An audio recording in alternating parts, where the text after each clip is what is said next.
চাল ডাল ভিজিয়ে বাটার ঝামেলা ছাড়াই রোজের ব্যবহৃত রুটি করা চাটুতেই এরকম মশলাদার ক্রিস্পি ধোসা খুবই ঝটপট এবং সহজেই বানিয়ে ফেলুন। আর আজকে ধোসার সঙ্গে আছে এরকম মজাদার চটপটা চাটনি। ধোসা বানানোর জন্য প্রথমেই আমি এখানে 1 কাপ মতো সুজি নিয়ে নিয়েছি। সুজিটা আমি গুঁড়ো করে নেব মিক্সির জারে। খুবই মিহি করে সুজিটা এখানে আমি গুঁড়ো করে নিয়েছি। গুঁড়ো করা সুজিটা আমি প্রথমে একটা পাত্রে ঢেলে নিচ্ছি। এরপরে এর মধ্যে দিয়ে দেব 2 চামচি মতো আটা। 1 কাপ সুজিতে 2 চামচ মতো আটা দিলাম।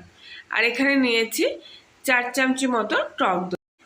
1 কাপ সুজির জন্য এই টক দইটাই যথেষ্ট। সব টক দইটাই আমি সুজির মধ্যে দিয়ে দিলাম। খুবই সামান্য পরিমাণ জল আমি এখানে দেব, তাই জন্যে চামচি করে করে জল এখানে দিচ্ছি। 1 কাপ জল নিয়েছি, যতটা পরিমাণ জল লাগে অল্প করে করে ঠিক সেই পরিমাণ জল দেব। অল্প অল্প জল দিয়ে দিয়ে এখানে একটা সুন্দর ব্যাটার আমি তৈরি করে নেব। খুব ভালো করে সব কিছু একসঙ্গে মিশিয়ে নিয়েছি। তবে এখানে মনে হচ্ছে আমার ব্যাটারটা একটু ঘন হয়েছে, তাই আমি আরও 2 চামচি জল দিয়ে দিলাম।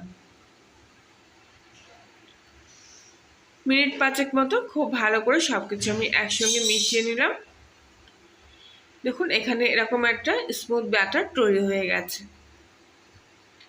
এবার আমি এটা 8 ঘন্টার জন্য ঢেকে দিয়ে রাখবো। এবারে এখানে আমি কিছুটা ছোলার ডাল ভেজে নেব।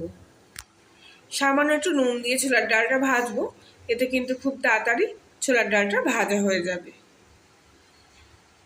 একটু হালকা লালচে করে নেব, আর অনবরত এইভাবে নাড়বো, না তো কিন্তু ছোলার ডালটা পুড়ে যেতে পারে। ভেজে রাখা ছোলার ডালটা মিক্সির বোর্ডে নিয়ে নিলাম। আর এখানে 2টো কাঁচা লঙ্কা আর 1 চিমটে মতো আদা সামান্য একটু জল দিয়ে পেস্ট করে নিয়েছি। ডালের পেস্টটা তৈরি হয়ে গেলে এর মধ্যে আমি 1/2 চামচি মতো লবণ দিয়ে দিলাম। তবে এখানে আমি বিট লবণ ব্যবহার করছি, যাতে চাটনির টেস্টটা খুব ভালো আসে। এবারে কড়াইতে সামান্য পরিমাণ তেল গরম করে নিয়ে এর মধ্যে কিছুটা সরিষা আর একটা শুকনো লঙ্কা একটু ভেজে নেব। এইভাবে ঢাকা দিয়ে ভাজলে সর্ষেগুলো কিন্তু আর ছিটকে বাইরে আসবে না। লঙ্কা আর সর্ষে পুরোপুরি ভাজা হয়ে গেছে। এবারে আমি চাটনির মধ্যে পুরো ফোড়নটা দিয়ে দিচ্ছি। এতে কিন্তু চাটনির স্বাদটা খুব ভালো আসে। আর চাটনি কিন্তু এখানে আমার পুরো রেডি হয়ে গেছে। এবারে এখানে আমি কয়েকটা সেদ্ধ আলু নিয়ে নিয়েছি। সেদ্ধ আলুগুলো খুব ভালো করে এখানে আমি ম্যাশ করে নেব। এবারে ওই কড়াইতেই আবারও সামান্য একটু তেল দিয়ে কয়েকটা সর্ষে ফোড়ন দিয়ে দিচ্ছি, আর একটা কারি পাতা এর মধ্যে ভেজে নেব। কারি পাতাগুলো খুব একটা বেশি ভাজবো না, হালকা সবুজ কালার মতো রাখবো। কারি পাতাগুলো ভাজা হয়ে গেলে এর মধ্যে আমি একটা পেঁয়াজ কুচি দিয়ে দিলাম, আর দিয়ে দিলাম কয়েকটা কাঁচা লঙ্কা কুচি। সব কিছু একসঙ্গে আমি ভেজে নেব। কিছুক্ষণ পর পেঁয়াজের কালারটা দেখুন হালকা লালচে হয়ে এসছে। এবারে আমি এর মধ্যে আগে তার থেকে ম্যাশ করে রাখা আলুগুলো দিয়ে দিলাম।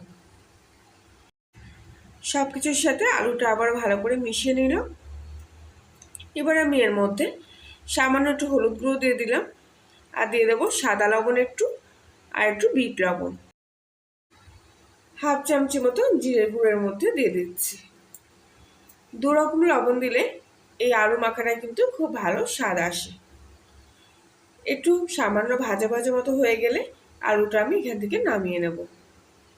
খুব একটা বেশি মশলা আমি দিলাম না, খুবই হালকা মশলার মধ্যে কিন্তু আমি এখানে আলুটা তৈরি করে নিলাম। এবারে 8 ঘন্টা পর আমি কিন্তু আবার ফিরে আসলাম। আর ততক্ষণে দেখুন সুজি আর টক দইয়ের এই ব্যাটারটা কতটা সুন্দর একদম মোলাম হয়ে গেছে। পুরোপুরি 8 ঘন্টার বেশি রাখলেও কিন্তু কোনো ক্ষতি নেই, কিন্তু মিনিমাম কমপক্ষে 8 ঘন্টা মতো কিন্তু এটা রেখে দেবেন। তাহলে কিন্তু এরকম সুন্দর একটা ব্যাটার তৈরি হবে। আর কতটা মসৃণ হয়েছে দেখুন, একদম কিন্তু ধোসা বানানোর জন্য পারফেক্ট একটা ব্যাটার এখানে তৈরি হয়ে গেছে। এবারে কিছুটা বেকিং পাউডার আমি এর মধ্যে দিয়ে দিচ্ছি। খুব ভালো করে বেকিং পাউডারটা আমি এর সাথে মিশিয়ে নিচ্ছি। এখন কিন্তু আর বেশি ফাটাবো না।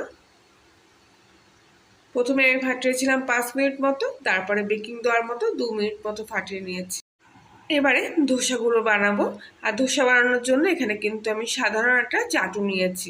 চাটুটা ভালো করে গরম হয়ে গেলে সামান্য একটু তেলের মধ্যে দিয়ে খুব ভালো করে ব্রাশ করে নেব। এরপরে একটু সামান্য জলের ছিটে দিয়ে খুব ভালো করে একটা শুকনো কাপড় দিয়ে চাটুটা মুছে নিচ্ছি। আর এখানে আমি একটা এরকম তলার সমান বাটি ব্যবহার করছি।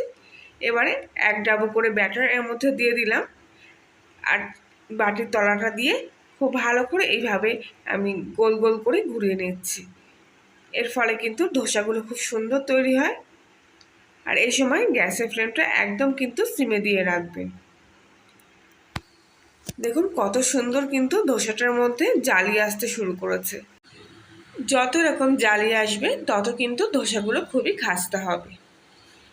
আর দেখুন আমি কিন্তু ননস্টিকের চাটুতে করছি না, সাধারণ এরকম চাটুতেই করছি, যেগুলো রুটি বানাতে ব্যবহার করি। আর কত সুন্দর ধোসাগুলো তৈরি হয়ে যাবে দেখুন। মাঝখানে একটু আলুর পুর দিয়ে এবার আমি ধোসাগুলো এক এক করে তুলে নিচ্ছি। দু সাইডটা এইভাবে ভাঁজ করে দিলাম। আর দেখুন ধোসাটা কিন্তু আমার একেবারে রেডি হয়ে গেছে। কত সুন্দর ভাজা হয়েছে দেখুন, এটুকু কিন্তু তলায় লাগেনি। আর দেখলেই বুঝতে পারছেন কতটা ক্রিস্পি হয়েছে ধোসাটা। সব ধোসাগুলো আমি এক এক করে এইভাবে বানিয়ে নেব। তাহলে বন্ধুরা, আজকের এই রেসিপিটি যদি আপনাদের ভালো লেগে থাকে তাহলে লাইক, শেয়ার, কমেন্ট করবেন। আর নতুন হলে সাবস্ক্রাইব করে পাশে থাকার জন্য অনুরোধ রইল। আজকের মতো এখানেই, আবার দেখা হচ্ছে অন্য একদিন। ততক্ষণ সবাই ভালো থাকবেন, সুস্থ থাকবেন।